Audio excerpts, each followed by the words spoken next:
Beatles Story is a visitor attraction that opened in May 1990. It takes you on an immersive journey through the lives of the Beatles, starting in Liverpool when they were born, right the way through the world. They became a worldwide fame. We tell that story narrated by John Lennon's sister through our audio guides, and we also have our Discovery Zone, which is for our younger children, which takes them on an educational journey. So yeah, it's an amazing product. The Beatles Story has been a great success, I'm very pleased to say.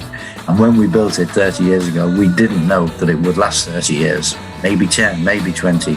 We are so happy to see our dream survive and delighted that it's reached its 30th anniversary.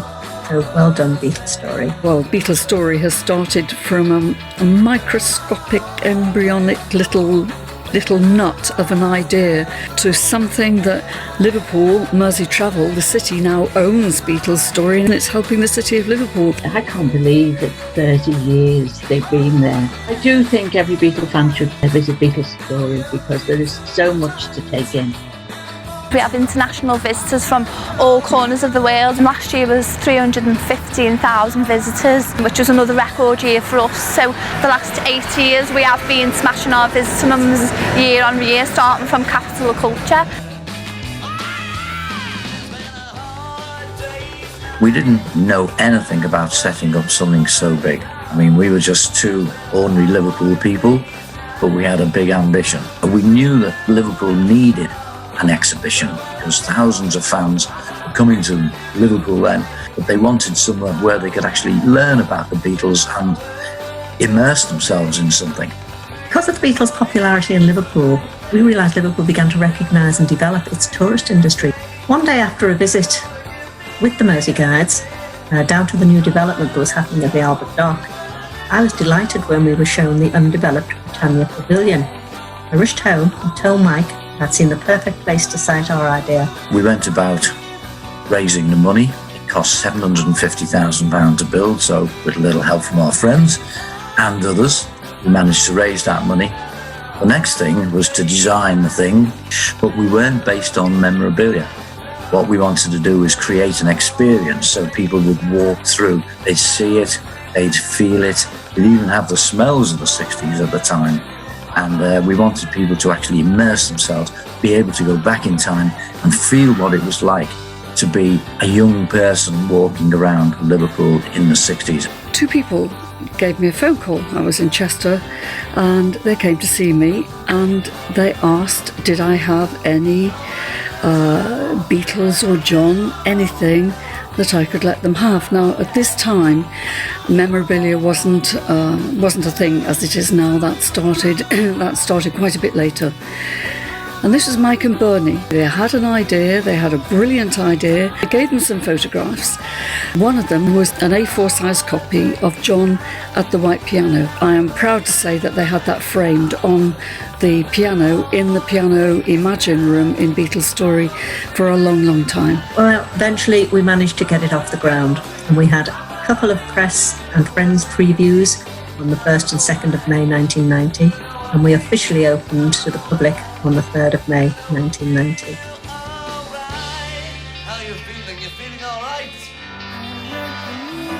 The part that I love about Beatles Story is the Cavern, because the Cavern was my club and I saw the Beatles there, oh my God, probably over 100 times. I lived and died in the Cavern. When the Cavern closed and it reopened, naturally the stage is wider and they also the stage. But Beatles Story has got the small stage. So if I sit on a chair and sort of close my eyes, it'll bring me back to Cavern days. How has it changed over the years? Well, from 1990 to 1999, it had changed a lot. But from 1999 up to 2009, it had changed exponentially. And the biggest driver of that was, of course, Liverpool's being nominated for City of Culture. We tripled in size, so for the attraction was really, really small, and we were coming out the entrance, going in the entrance and coming out the entrance. So what we decided to do was make the attraction bigger, put some new pieces in. We brought in our cafe area, our Fab 4 cafe, and we also took the shop out of the entrance and put it in its own unit. I remember one of the exhibitions called the White Feather exhibition, but I actually went back twice on my own to really digest. You know, it brings a lot back from the beginning for me. My favourite bit was more recent than that. It was the Strawberry Field Gates, because they are so iconic. My favourite piece of memorabilia is really difficult to choose, but I would have to say George Harrison's first guitar. For me, seeing that when he got that at the age of 9 in our exhibition is amazing. But we've also got John Lennon's spectacles, we've got John Lennon's final piano he played on the day he was sadly killed. But for me, the sets in there, so the Cavern, we've just recently gone in and changed that to a more immersive experience. So to go back and see where the Beatles played 292 times and live like you're in there, for me, is really special. I think everybody that comes to Liverpool wants to go to Beatles Story. I know I have shown around the director of CNN, the daughter of the King of Thailand. We've had Prince Charles come and visit, which was very different. We've had a lot of ambassadors over the years. Another VIP which I really remember is Mary Wilson from the Supremes. We co-created a Grammy exhibition called British Invasion, and it showcased 3 of the Supremes dresses. So for me to get Mary Wilson to visit and to take her through the attraction and showcase her what the Beatles story is about was really special, and she absolutely loved it. She loved Liverpool, she loved the people, and she just said, I'm coming back every year.